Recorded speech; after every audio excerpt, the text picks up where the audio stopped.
Good afternoon, everybody, and thank you for the invitation to speak at this honorable event.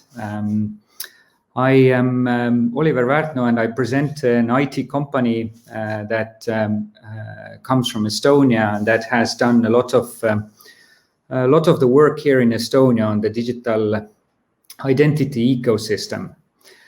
But I'm not going to talk about Estonia too much. Rather, I would like to maybe discuss on three key issues. First of all, about the benefits of an electronic identity ecosystem. Secondly, about the competition and the landscape that we have in Europe, but also globally in the electronic identity domain. And thirdly, maybe a little bit about technology as well, and what are the kind of key characteristics that we need to address when deploying a secure digital identity in Europe. So first of all, about the benefits. It is quite obvious that one cannot really offer any digital services or any services on the cyberspace without a strong digital identity.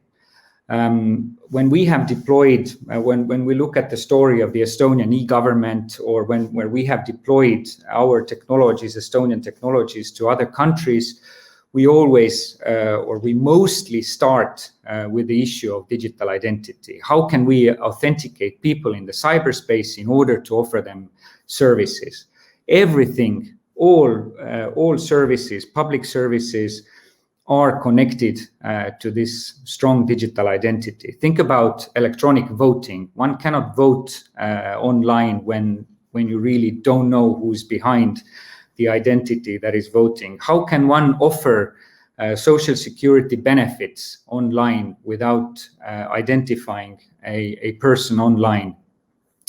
But also bear in mind the fact that actually a citizen on average interacts with the government maybe twice a year, maybe 3 times a year, maybe 4 times a year.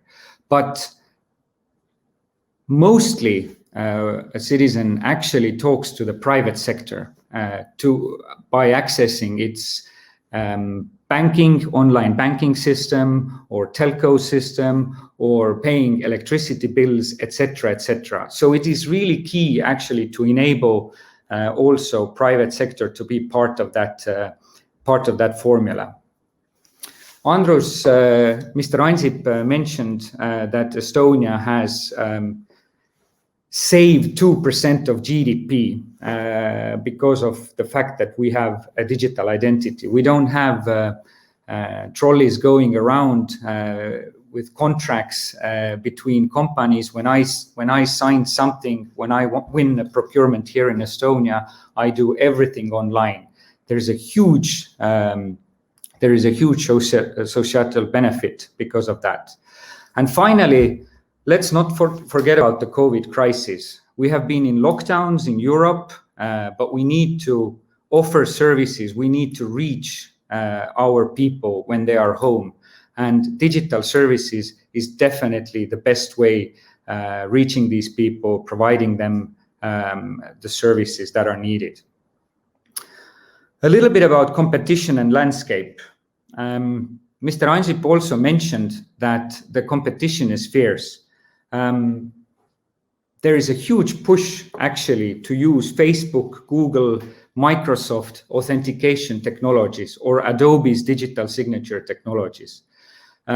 Why? Because they're widespread and they're convenient. Europe is really kind of lagging behind, and soon I fear that we will be in a situation where we have with our cloud technologies today. Europe doesn't have a cloud offering. Commission is putting together something like Gaia X with member states, but we are about 5-10 years late actually doing that. And I think in the domain of digital identity, we have this momentum and we have to use this momentum. Also, European digital identity. It's a very, very challenging task. Bear in mind, Estonia doesn't want a European digital identity. Estonia has its own digital identity. So how we can bridge all these identities together, how we can make them interact together so that all interests are covered. This is a hugely challenging task that the European Commission should lead and really provide a solution that takes care of all the interests. Finally, about technology, a couple of observations. We have actually quite good ecosystems in Europe that are working. Leaving Estonia aside, we have a bank ID in Scandinavia, we have digital identity in Denmark, we have something in Portugal, Germany, etc., etc. My message is that we should actually study these ecosystems that work, and basically take the lessons learned from there and try to replicate these around Europe. We have existing technologies that work very, very well. We don't need another European Horizon project that tries to invent a new electronic identity technology. I think we have enough. We have to choose and really, go behind one or two technologies and really endorse them in Europe. In regards to ADAS directive is mostly public sector specific and very certification heavy. Bearing in mind that there are problems with certification, there are costs with certification. Certification doesn't always bring security. But we have to look at also, I think, the wider scope of the electronic identity ecosystem, meaning enrollment in the electronic identity scheme, and also how do we engage with the private sector? How do we actually get that private sector pull in order to implement the digital identity? And finally, issues like, when we look at technology, issues like privacy, convenience, transparency, control, security. We have to find a balance in all of these things. Privacy, on what kind of credentials are shared. Convenience is number one when we talk about the take-up of the technology. Transparency, or what this technology really means. Control, that it has to be under the control of the individual. And of course, security. That is the fundament of a digital identity. We have studied these in Estonia. We have our own split key smart ID solutions. We have electronic identity card solutions, SIM card solutions, etc., etc. This ecosystem needs to be strong.